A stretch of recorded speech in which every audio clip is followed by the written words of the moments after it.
शिक्षा निकेतन high school class 8। आज हम एसएसटी में सिविक्स का थर्ड लेसन करेंगे। सेकंड लेसन हो चुका है, ठीक है। थर्ड लेसन करेंगे जिसमें हम पढ़ेंगे हमें संसद क्यों चाहिए। आपने देखा है ना, संसद कई बार टीवी में देखी है। तो इस तरह से संसद होती है जिसमें सभी जो राज्यों के जो नेता होते हैं वो बैठते हैं और आपस में जो उनकी जो समस्याएं होती हैं उनके बारे में बात करते हैं, तो वो होती है संसद, ठीक है। उसके बारे में पढ़ेंगे। तो हमें संसद क्यों चाहिए। हम भारतीयों को इस बात का गर्व है कि हम लोकतांत्रिक व्यवस्था का हिस्सा हैं। लोकतांत्रिक देश क्या होते हैं? लोकतांत्रिक देश होते हैं जिसमें जो सभी प्रतिनिधि होते हैं जिनको हम वोट डालकर भेजते हैं, वो जो हमारी सरकार को चलाते हैं। लोकतांत्रिक देश यानी कि सभी व्यक्तियों को वोट डालने का जो अधिकार होता है। सहभागिता और लोकतांत्रिक सरकार के लिए नागरिकों की सहमति के महत्व जैसे विचारों के संबंधी संबंधों को समझने की कोशिश करेंगे।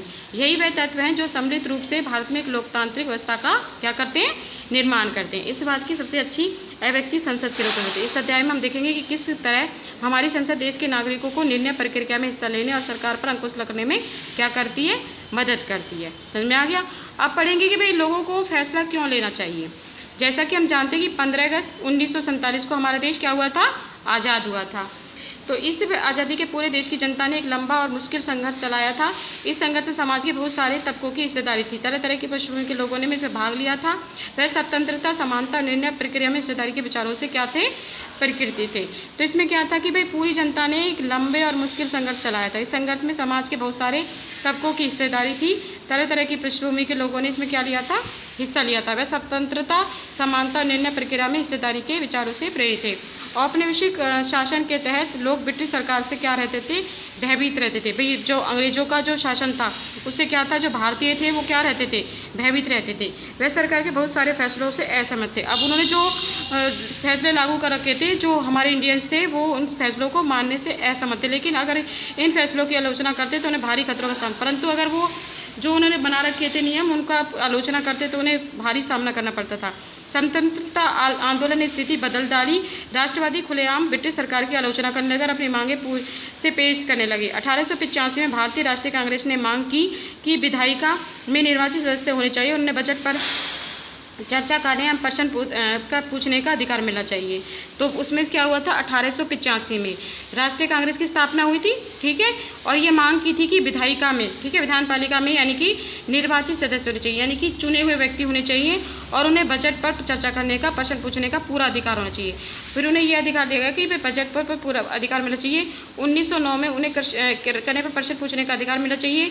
1909 में बने गवर्नमेंट ऑफ इंडिया एक्ट ने कुछ हद तक निर्वाचित व्यवस्था को क्या दे दी, मंजूरी दे दी। हालांकि ब्रिटिश सरकार के अंतर्गत बनाई गई यह शुरुआती विधायिकाएं राष्ट्रवादियों के बढ़ते रहे दबाव के कारण ही बनी थी। लेकिन इसमें सभी वयस्कों को न तो वोट डालने का अधिकार दिया गया था और न ही आम लोग निर्णय प्रक्रिया में हिस्सा क्या कर सकते थे, ले सकते थे। समझ में आ गया यहाँ तक।